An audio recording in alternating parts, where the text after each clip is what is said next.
Masyarakat di Indonesia memiliki karakteristik yang beragam, terutama dalam perbandingan antara masyarakat kota dan masyarakat desa. Berikut adalah karakteristik masyarakat kota beserta permasalahan dan juga solusinya. Yang pertama, kepadatan penduduk. Kota-kota biasanya memiliki kepadatan penduduk yang tinggi dengan banyak orang yang tinggal di dalam wilayah yang terbatas. Yang kedua, mobilitas tinggi. Kehidupan perkotaan seringkali melibatkan mobilitas yang tinggi dengan orang-orang yang berpergian untuk kerja, sekolah, atau beraktivitas yang lainnya. Yang ketiga, keragaman budaya. Kota-kota adalah pusat keragaman budaya dengan berbagai kelompok etnis, agama, dan budaya yang berbeda. Dan yang keempat, akses layanan. Masyarakat kota umumnya memiliki akses yang lebih baik ke layanan seperti pendidikan, perawatan kesehatan, dan fasilitas umum. Permasalahan masyarakat kota yang pertama yaitu kemacetan lalu lintas. Kemacetan lalu lintas adalah permasalahan umum di kota-kota besar, mengakibatkan pemborosan waktu, pemborosan energi, dan polusi udara. Yang kedua, biaya hidup tinggi. Biaya hidup yang tinggi, termasuk harga perumahan, dapat membuat hidup di kota menjadi sulit bagi sebagian orang. Yang ketiga, kesenjangan sosial. Terdapat kesenjangan sosial yang lebih nyata di masyarakat kota dengan perbedaan pendapatan yang cukup besar. Dan yang keempat, polusi udara. Kepadatan penduduk dan aktivitas industri sering menyebabkan polusi udara yang berdampak buruk pada kesehatan. Solusi yang pertama yaitu transportasi publik yang lebih baik. Pengembangan sistem transportasi publik yang efisien seperti kereta bawah tanah, bus cepat, dan jaringan sepeda untuk mengurangi kemacetan lalu lintas.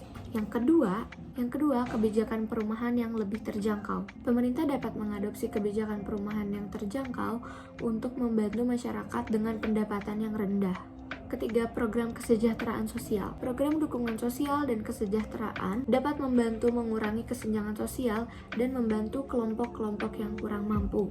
Dan yang keempat, ada keberlanjutan lingkungan, yaitu langkah-langkah untuk mengurangi polusi udara dan mendukung keberlanjutan lingkungan seperti penggunaan energi terbarukan dan taman kota hijau.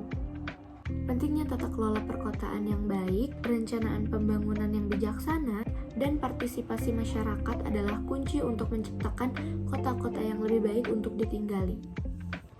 Berikut karakteristik masyarakat desa beserta permasalahan yang sering kali ada dan solusinya.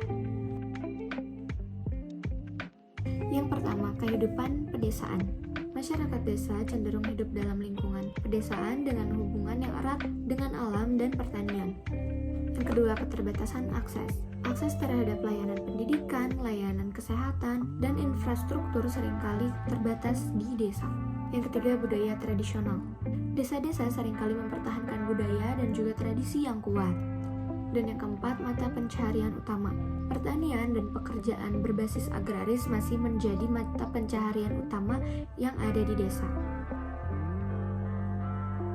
Yang pertama, keterbatasan akses ke layanan. Desa-desa seringkali memiliki keterbatasan dalam akses ke layanan seperti kesehatan, pendidikan, dan transportasi. Yang kedua, kemiskinan. Kemiskinan masih menjadi masalah yang serius di banyak desa dengan tingkat pengangguran yang cukup tinggi. Ketiga, ketimpangan gender. Ketimpangan gender masih menjadi masalah, terutama dalam hal akses perempuan terhadap pendidikan dan juga peluang ekonomi. Dan yang keempat, tantangan pertanian, yaitu tantangan musiman, perubahan iklim, dan kurangnya akses terhadap teknologi pertanian dapat mempengaruhi produktivitas pertanian. Solusi yang pertama yaitu peningkatan infrastruktur. Peningkatan infrastruktur desa termasuk akses jalan, listrik, dan air bersih untuk meningkatkan kualitas hidup dan kemudahan akses ke layanan dasar. Yang kedua, pendidikan dan pelatihan. Memberikan pendidikan dan pelatihan vokasional untuk meningkatkan keterampilan masyarakat desa dan menciptakan peluang kerja yang lebih baik. Yang ketiga, pemberdayaan perempuan. Meningkatkan kesadaran hak tentang perempuan, memberikan akses ke pendidikan dan peluang usaha mandiri. Dan yang keempat, diversifikasi pertanian. mendorong diversifikasi dalam pertanian, memperkenalkan teknologi pertanian yang lebih baik, dan membantu petani untuk menghadapi perubahan iklim. Nah, kolaborasi antar pemerintah, lembaga swadaya masyarakat, dan organisasi internasional dalam pembangunan pedesaan sangatlah penting untuk mengatasi permasalahan yang dihadapi oleh masyarakat desa dan untuk meningkatkan kualitas hidup mereka.